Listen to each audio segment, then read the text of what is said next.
दोस्तों आज के इस वीडियो में हम एसएससी सीजीएल का जो 11 सितंबर 2024 को पहली शिफ्ट का जो पेपर हुआ था उसका जीके और जीएस का कंप्लीट सॉल्यूशन देखेंगे। तो ये जो हमारी पीवाईक्यू सीरीज़ है उसका ये 6 लेक्चर है।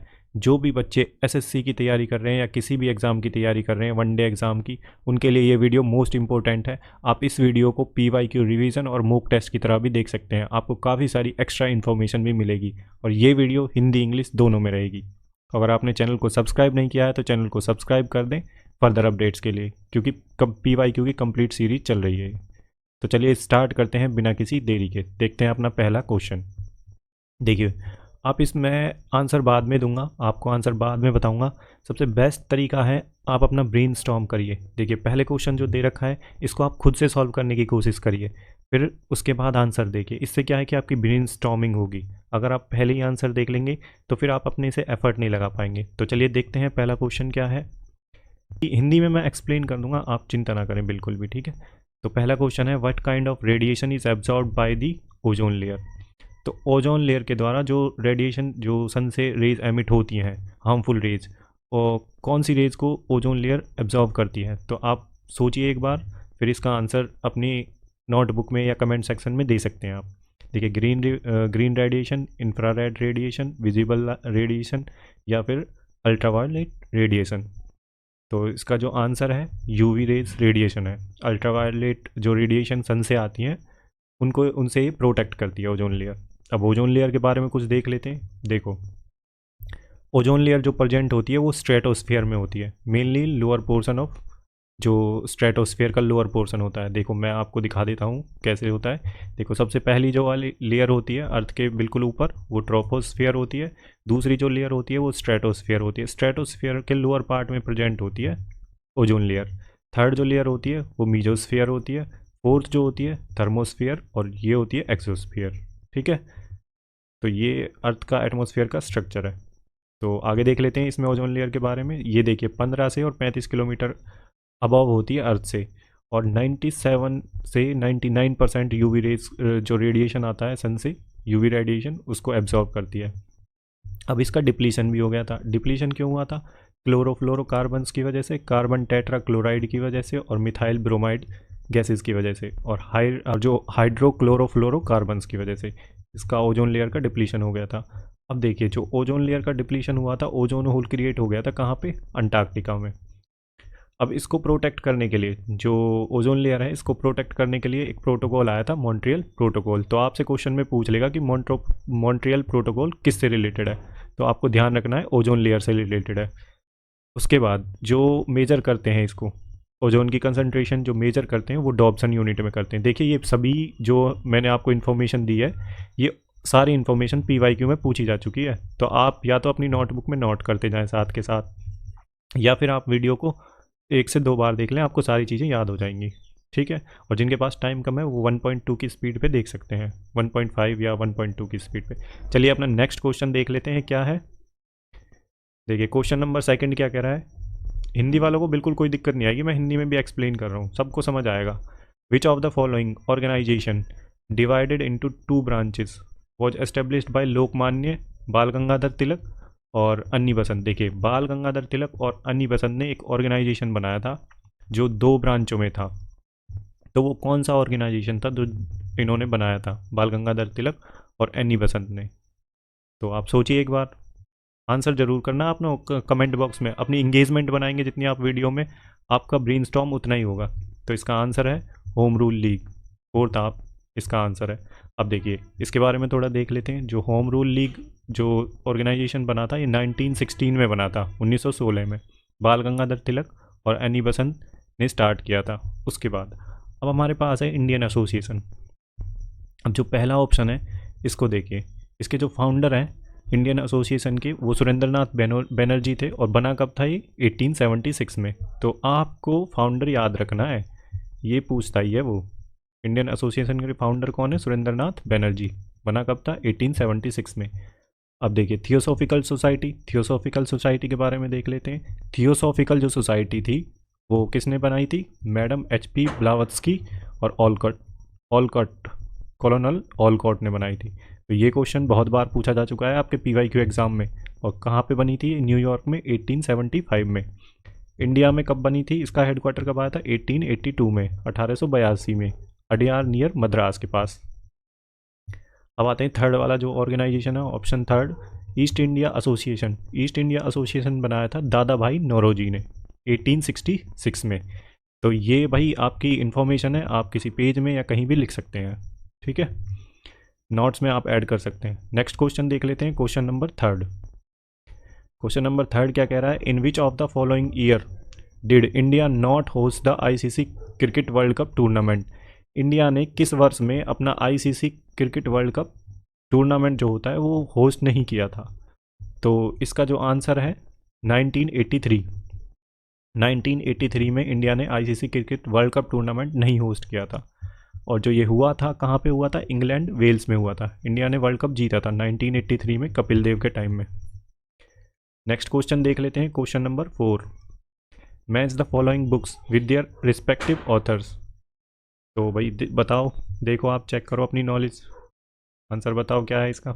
आंसर दे ही रखा है, देखिए, जो ताजुल मासीर है ये लिखी थी हसन निज़ामी ने, और जो खाजिनुल फुतह खा थी अमीर खुसरो ने। तारीख़ फिरुसाही, तारीख़ फिरुसाही किसने लिखी है? तो ये लिखी है जियाउद्दीन बरनी ने। और तारीख़ मुबारक शाही तो ये लिखी है यहाँ बिन अहमद सरहिंदी ने। तो आपको ये ऑथर्स और बुक्स याद होनी चाहिए, क्योंकि कई बार हिस्ट्री में ये बुक्स के नाम पूछता ही पूछता है।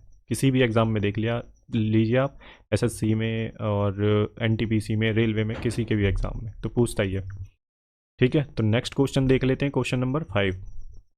विच of the following option is mostly caused by over population. देखिए, जब ओवर पॉपुलेशन हो जाती है तो उसके कारण क्या होता है, बताओ आप।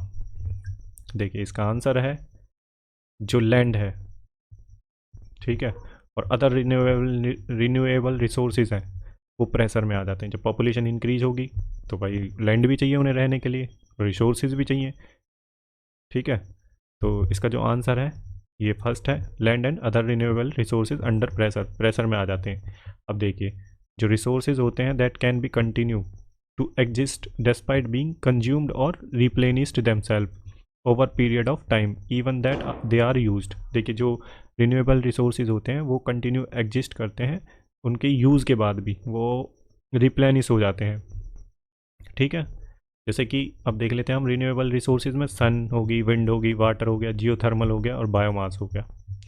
तो ये रिन्यूएबल रिसोर्सेज के एग्जांपल हैं, ठीक। नेक्स्ट क्वेश्चन देख लेते हैं। देखिए, आप खुद सोचिए, जब पॉपुलेशन बढ़ जाती है, पॉपुलेशन बहुत ज़्यादा हो जाती है तो लैंड कम होगी ना, और जो हमारे पास रिसोर्सेज हैं, लिमिटेड रिसोर्सेज हैं हमारे पास, लेकिन वो भाई वो भी प्रेशर में आ जाएंगे जब पॉपुलेशन बहुत ज़्यादा होगी तो। नेक्स्ट क्वेश्चन देख लेते हैं, question number 6। Which of the following type of direct tax collection increased as of 10 February 2023 budget में? 2023 बजट में 10 फरवरी को कौन सा डायरेक्ट टैक्स कलेक्शन इंक्रीज़ किया गया था? तो इसका आंसर सोचिए आप। देखो, पर्सनल इनकम टैक्स जो था वो इंक्रीज़ किया गया था। अब देख लेते हैं हम ऑक्ट्रॉय ड्यूटीज़ क्या होती हैं। देखो, ऑक्ट्रॉय ड्यूटीज़ जो सर्टेन गुड्स होते हैं entering as jurisdiction charge for allowing goods from their jurisdiction. अब देखिए, जो गुड्स होते हैं अगर उनके जो एरिया में एंटर करते हैं तो उनकी जुरिसडिक्शन में आ जाते हैं तो उन पर कुछ चार्जेस लगाते हैं, उसे बोलते हैं ऑक्ट्रॉय ड्यूटीज़। तो ये लोकल और स्टेट गवर्नमेंट लगाती है। अब इसको अबॉलिश कर दिया गया था 1 जुलाई 2017 को, क्योंकि यहाँ पे आ गया था जीएसटी के आने की वजह से ये अबॉलिश कर दिया था। अब जीएसटी क्या है? जीएसटी इनडायरेक्ट टैक्स है, impose on supply of goods, destination based tax है ये चीज़ आपको ध्यान रखनी है, ये पूछा गया है एग्जाम्स में। नेक्स्ट क्वेश्चन देख लेते हैं, question number 7। Palladium on barium sulphate, ये इसका formula is also known as. तो इसका आंसर है रोजनमंड कैटलिस्ट, ऑप्शन 3। देखिए, अब हम उस और भी देख लेते हैं इनके बारे में। Cannizzaro reaction catalyst. देखो, Cannizzaro reaction is a chemical reaction involve the base include disproportionate of 2 molecules of non-analyzable aldehydes to give a primary alcohol and carboxylic acid। तो ये कैन-इज़ारो रिएक्शन है। इसके अलावा इफ़ aldol रिएक्शन के बारे में है। अगर catalyst, if a catalyst is moderate base such as hydroxide ion और an alkoxide, the aldol reaction occurs. ठीक है, तो आपको ध्यान रखना है, साइंस थोड़ी अच्छी पूछ रखी है इन्होंने। नेक्स्ट क्वेश्चन देख लेते हैं, क्वेश्चन नंबर 8। अब देखिए, इबोनी महोगनी जो ट्री है वो किस वाले फॉरेस्ट में मिलते हैं। Ebony mahogany trees are found in which type of forest. तो इबोनी और महोगनी ट्रीज हैं जो आपको बताने हैं कि किस फॉरेस्ट में ये मिलते हैं। तो ये जो मिलते हैं ये आपके ट्रॉपिकल एवरग्रीन फॉरेस्ट में मिलते हैं। तो option third is the right answer. अब थोड़ा सा देख लेते हैं जो एवरग्रीन फॉरेस्ट होते हैं। देखिए, इनमें जो रेनफॉल होती है मोर देन 200 सेंटीमीटर होती है। अब जो मैनग्रोव फॉरेस्ट होते हैं, जैसे कोस्टल एरियाज़ में हो गई मैनग्रोव फॉरेस्ट, जो इनमें जो ट्रीज़ होते हैं जैसे सुंदरी, अगोला, गरान, पशूर, ये इसके मैनग्रोव के ट्रीज़ हैं जो मैनग्रोव फॉरेस्ट होता है। ट्रॉपिकल जो डेसिडस फॉरेस्ट होते हैं, इनका एग्जाम्पल है साल, टीक, महुआ, तेंदू, सीसम, ईटीसी। एक्स्ट्रा भी और भी होते हैं इसमें, जो ये ट्रॉपिकल डेसिडस फॉरेस्ट के एग्जाम्पल हैं। माउंटेन फॉरेस्ट ट्रीज कौन कौन से होते हैं? रोडेंड्रॉन, फर्न्स, ओक, मैपल, जूनिफर, देवदार, जो कि उन पे माउंटेन एरियाज़ पे लगते हैं। अब हाइट के हिसाब से ये ना पौधे जो होते हैं, पेड़ जो होते हैं, चेंज हो जाते हैं। कुछ हाइट पर कोई और लगेगा, इसके ऊपर जब हाइट जाएगी तो कोई और पेड़ लगेगा। तो माउंटेन जो फॉरेस्ट होते हैं ये चेंज होते रहते हैं। ठीक है, चेंज होने का मतलब ये नहीं है कि हर साल कुछ अलग लग जाएगा, नहीं, एक डिफरेंट जो किलोमीटर एरिया होता है, इस एरिया में यही पेड़ पाए जाते हैं। तो माउंटेन फॉरेस्ट में रोडेंड्रॉन, फर्न, ओक, मैपल, जूनिपर और देवदार मिलते हैं। तो आपको थोड़ा सा फॉरेस्ट के बारे में पता होना चाहिए, इंडिया में कौन कौन से फॉरेस्ट हैं और कहाँ पे मैनग्रोव है, ट्रॉपिकल एवरग्रीन फॉरेस्ट कहाँ पे है, माउंटेन फॉरेस्ट कहाँ पे है, और ट्रॉपिकल डेसिडस फॉरेस्ट, पर्णपाती भी बोलते हैं इन्हें, साल में एक बार अपने जो ट्री के जो लीव्स हैं वो गिरती हैं इसमें। ब्रॉड लीफ फॉरेस्ट भी होते हैं। नेक्स्ट क्वेश्चन देख लेते हैं, question number 9। Which party form the government in Britain in the year 1945। देखिए, जो गवर्नमेंट बनी थी ब्रिटेन में 1945 के इलेक्शन में, तो वो कौन सी पार्टी थी? तो वो थी labour party. Answer 2, second option इसका राइट आंसर है। क्वेश्चन नंबर 10 देख लेते हैं। When was the duty free tariff preference scheme for least developed countries announced by India. देखिए, ड्यूटी फ्री ट्रेड प्रीफरेंस होता है लीस्ट डेवलप्ड कंट्रीज़ के लिए, जो इंडिया ने स्कीम बनाई थी। वो कब बनाई थी? जो हम लीस्ट डेवलप्ड कंट्रीज़ हैं उनके लिए, तो ये बनाई थी 2008 में। Fourth option is the right answer. Manmohan Singh की गवर्नमेंट थी तब बनी थी। ठीक है, तो नेक्स्ट क्वेश्चन देख लेते हैं, question number 11। Which ghazal singer was conferred with the prestigious Dinanath Mangeshkar award in April 2023 में। जो प्रेस्टिजियस दीनानाथ मंगेशकर अवार्ड था वो किस गज़ल सिंगर को मिला था 2023 अप्रैल में? तो ये थे पंकज उदास। तो option third is the right answer. अब इसके बारे में देख लेते हैं। देखो, जो पहले रेसिपिएंट थे इसके दीनानाथ मंगेशकर अवार्ड के, वो नरेंद्र मोदी जी थे, प्राइम मिनिस्टर नरेंद्र मोदी जी, और ये मिला था इन्हें 2022 में। 2023 में आशा भोसले को मिला है और उनके कंट्रीब्यूशन के लिए आर्ट और सोसाइटी में। तो आपको जो अवार्ड्स हैं उनके बारे में थोड़ा पता होना चाहिए, पिछले एक साल के अवार्ड्स पूछता है एसएससी। क्वेश्चन नंबर 12 देख लेते हैं। देखो, क्वेश्चन नंबर 12 कह रहा है, in which year was the PM Ayushman Bharat health infrastructure mission launched. तो ये जो Ayushman Bharat, PM Ayushman Bharat health infrastructure mission कब लॉन्च हुआ था? तो ये लॉन्च हुआ था आपका 2021 में। Third option is the right answer. अब देख लेते हैं हम इस स्कीम के बारे में। देखिए, PM Ayushman Bharat health infrastructure जो मिशन है, ये सेंट्रली स्पॉन्सर्ड स्कीम है। यहाँ पे सेंटर और स्टेट दोनों पैसा देंगे आपको। सेंट्रल, एक होती है सेंट्रल सेक्टर स्कीम, एक होती है सेंट्रली स्पॉन्सर्ड। सेंट्रली स्पॉन्सर्ड जो स्कीम होती है उसमें सेंटर और स्टेट दोनों पैसा देते हैं। जो सेंट्रल सेक्टर स्कीम होती है उसमें सेंटर पैसा देता है। ठीक है, स्कीम का टाइम पीरियड है 2021-22 से लेकर 2025-26 तक। अब स्कीम लॉन्च कब की गई थी? 2021 में, for strengthening the health care infrastructure को, अपना जो हेल्थ केयर इंफ्रास्ट्रक्चर है उसको मजबूत बनाने के लिए कंट्री में। तो ये इसलिए स्कीम लॉन्च की गई थी। आपको डेट याद रखनी है, कब से कब तक इसका टाइम पीरियड है, ठीक है। नेक्स्ट क्वेश्चन देख लेते हैं, question number 13। Which of the following categories does gonyaulax belongs to?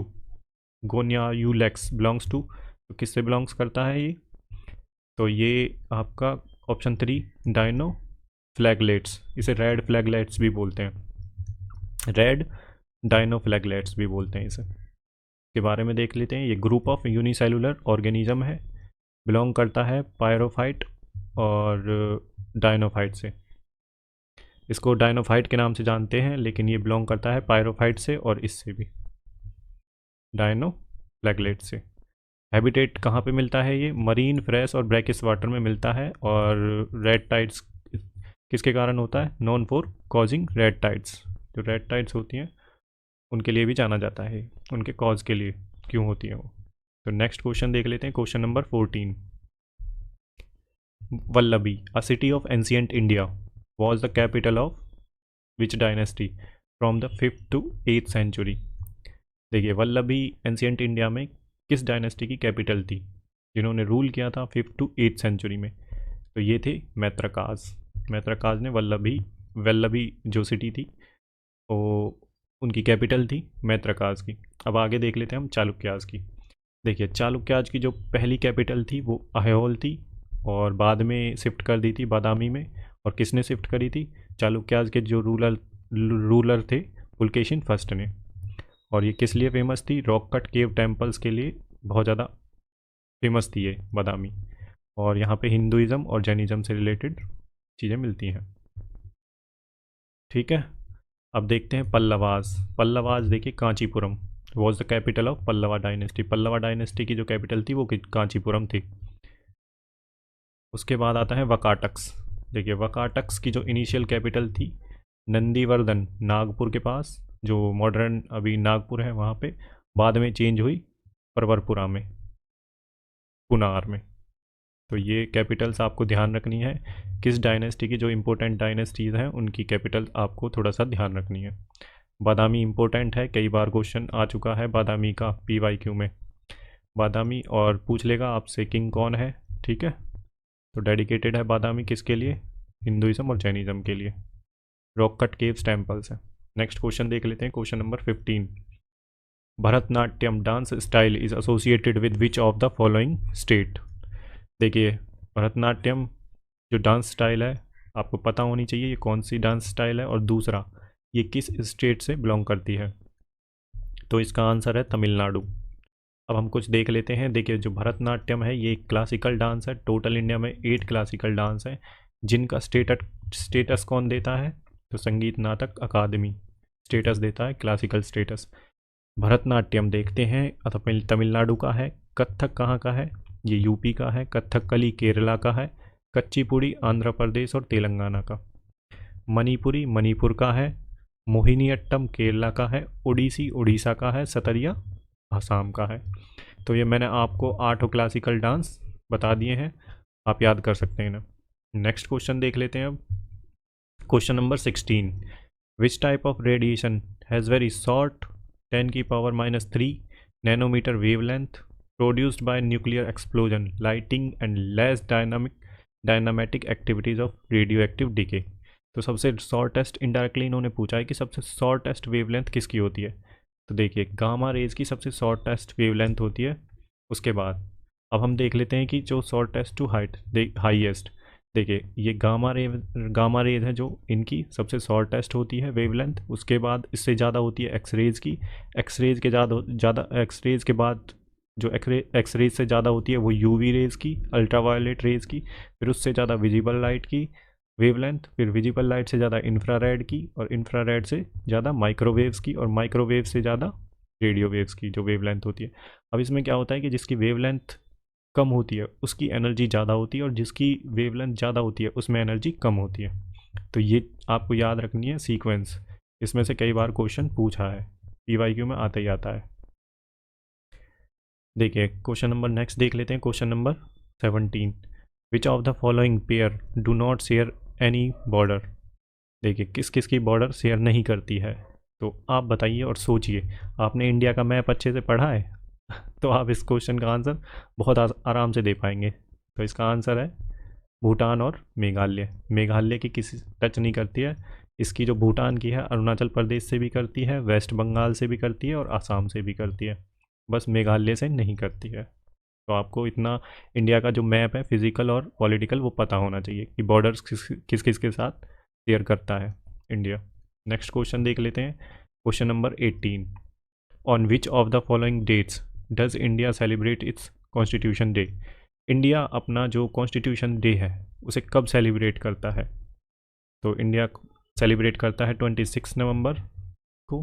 अब जो हमने कॉन्स्टिट्यूशन अडॉप्ट किया था वो 26 नवंबर 1949 को अडॉप्ट किया था, इसलिए इसे हम कॉन्स्टिट्यूशन डे के रूप में मनाते हैं। नेक्स्ट क्वेश्चन देख लेते हैं, question number 19। The organisation that controller and auditor general heads is known as. देखिए जो कंट्रोलर कैग होता है, कंट्रोलर एंड ऑडिटर जनरल, वो किस डिपार्टमेंट को हेड करता है। तो वो Indian audit and account departments को हेड करता है।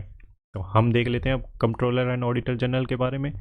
तो कैग से रिलेटेड है आर्टिकल 148 इसका ऑफिस होना चाहिए, और 149 इसके ड्यूटीज़ और पावर्स के बारे में है कैग के। नेक्स्ट क्वेश्चन देख लेते हैं अब, question number 20। Consider the following statement and choose the correct statement from the following. देखिए जो Udan scheme has completed 5 year since its inception implementation in 2017। जो उड़ान स्कीम है उसने कंप्लीट कर लिए हैं 5 साल, 2017 में इम्प्लीमेंट करी थी वो, सिंस इट्स इम्प्लीमेंटेशन इन 2017 में। It is the flagship scheme of ministry of science and technology. The airport authority of India is the implementing agency of this scheme. तो भाई उड़ान स्कीम के बारे में अगर आपको थोड़ा सा भी आइडिया है तो आप इस क्वेश्चन को कर ले जाएंगे। तो हमारा आंसर है जो स्टेटमेंट 1 है, उड़ान scheme has completed 5 year since it's implementation 2017 में, तो ये सही है। जो ये फ्लैगशिप स्कीम है ये किस मिनिस्ट्री के अंडर आती है, नो ये इसके अंडर नहीं आती है, ministry of science and technology के अंडर। जो एयरपोर्ट अथॉरिटी ऑफ इंडिया है वो इम्प्लीमेंटिंग एजेंसी है इस स्कीम की। तो पहला और थर्ड इसका जो आंसर है, फर्स्ट स्टेटमेंट और थर्ड स्टेटमेंट सही है। क्वेश्चन नंबर 21 देख लेते हैं। Which Indian marathon event is considered the largest marathon in Asia. तो इंडिया में मैराथन हुई थी जिसको सबसे लार्जेस्ट मैराथन माना गया था एशिया की, तो वो कौन सी थी। तो इसका आंसर है मुंबई मैराथन। मुंबई मैराथन को एशिया की सबसे जो लार्जेस्ट मैराथन है वो माना जाता है। तो इसको टाटा मुंबई मैराथन के नाम से भी जाना जाता है, और ये कब हुई थी, 2020 में। Question number 22। सब ए बारात is celebrated by which religious group. तो ये मनाया जाता है मुस्लिम्स के द्वारा, साब ए बारात। आपको थोड़े फेस्टिवल्स के बारे में पता होना चाहिए मेन में। तो क्वेश्चन नंबर 23 देख लेते हैं। Consider the following statement associated with the India infrastructure project development fund. ठीक है, तो स्टेटमेंट देखनी है India infrastructure project development fund. तो IIPDF सेटअप 2017 में। द सेकंड स्टेटमेंट क्या कह रहा है, the fund for IIPDF was provided by the central government. और तीसरा जो स्टेटमेंट है वो कह रहा है this scheme is notified under the department of economic affairs. Which statement is are incorrect. तो इसमें इनकरेक्ट पूछा है, तो इनकरेक्ट हम देख लेते हैं जो इसका ओनली 1। देखिए ये स्कीम स्टार्ट करी गई थी 2007 में। कब करी गई थी, 2007 में। तो ये पहली स्टेटमेंट गलत हो जाती है। पहली स्टेटमेंट अगर गलत है तो ये वाला ऑप्शन गया और आपका ये वाला ऑप्शन गया। अब थर्ड तो सही होगी, आपको ये भी ध्यान रखना है। नहीं नहीं नहीं नहीं, इसने पूछा इनकरेक्ट। देखिए ये वाली दिक्कत ना होती है कई बार, जब हम क्वेश्चन पढ़ते रहते हैं तो इनकरेक्ट को भूल जाते हैं। तो इन्होंने पूछा इनकरेक्ट, तो इनकरेक्ट वाली स्टेटमेंट ये है IIPDF वॉज सेटअप इन 2017 में। तो यही गलत है क्योंकि ये 2007 में सेटअप करी गई थी। सेंट्रल सेक्टर स्कीम है और मिनिस्ट्री ऑफ फाइनेंस के अंडर आती है। Department of economic affairs ministry of finance के अंडर आता है। ठीक है, तो आपको बड़े ध्यान से पढ़ना है क्वेश्चन। अगर आप जल्दी जल्दी में ना, SSC का जो एग्ज़ाम होता है बच्चे बहुत जल्दी में रहते हैं, उन्हें जल्दी करना भी होता है क्योंकि उनकी मजबूरी है। तो भाई क्वेश्चन को बस थोड़ा सा अच्छे से पढ़ लें, कई क्वेश्चन आपके सही हो जाएंगे। क्वेश्चन नंबर 24 देख लेते हैं। Who among the following was one of the Navratnas of Akbar. अब अकबर के 9 नवरत्नाज थे, तो उनमें से एक कौन सा है इनमें से बताना है आपको। तो तानसेन, तानसेन उनके नवरत्नाज में से एक थे। तो तानसेन के बारे में थोड़ा देख लेते हैं। Tansen was associated with Dhrupad style. PYQ में आया हुआ है। Pioneer of Indian classical music, Hindustani classical music. He composed many ragas which is still in use. Ragas को कंपोज किया था।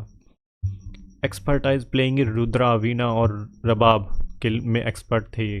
टाइटल मियाँ तानसेन का टाइटल इन्हें मिला था। ओरिजिनल नेम था रामतनु पांडे। तो ये सारे क्वेश्चन आपके आए हुए हैं PYQ का किसी न किसी एग्जाम में। नेक्स्ट देख लेते हैं question number 25। Who has written the book fearless governance published in January 2021 में। Describe her stint as governor. तो ये बुक किसने पब्लिश करी थी, फियरलेस गवर्नेंस। तो ये थी किरण बेदी की बुक। तो आपको ये पता होना चाहिए बुक्स और राइटर्स, थोड़ा सा आप देख लें जिस किसी ने भी नई नई बुक्स लॉन्च की हैं। तो दोस्तों यहाँ पे हमारा लेक्चर ख़त्म होता है। 11 सितंबर 2024 की जो पहली शिफ्ट थी उसके हमने सारे क्वेश्चंस का एनालिसिस देख लिया है। तो फर्दर अपडेट्स के लिए आप चैनल को सब्सक्राइब कर लें और कमेंट बॉक्स में ज़रूर लिखें कि आपको वीडियो कैसी लगी, और अपने दोस्तों के साथ ज़रूर शेयर करिए। तो चलिए यहीं पे हम अपनी वीडियो को समाप्त करते हैं। आज के लिए जय हिंद, गुड लक और अपना ध्यान रखें।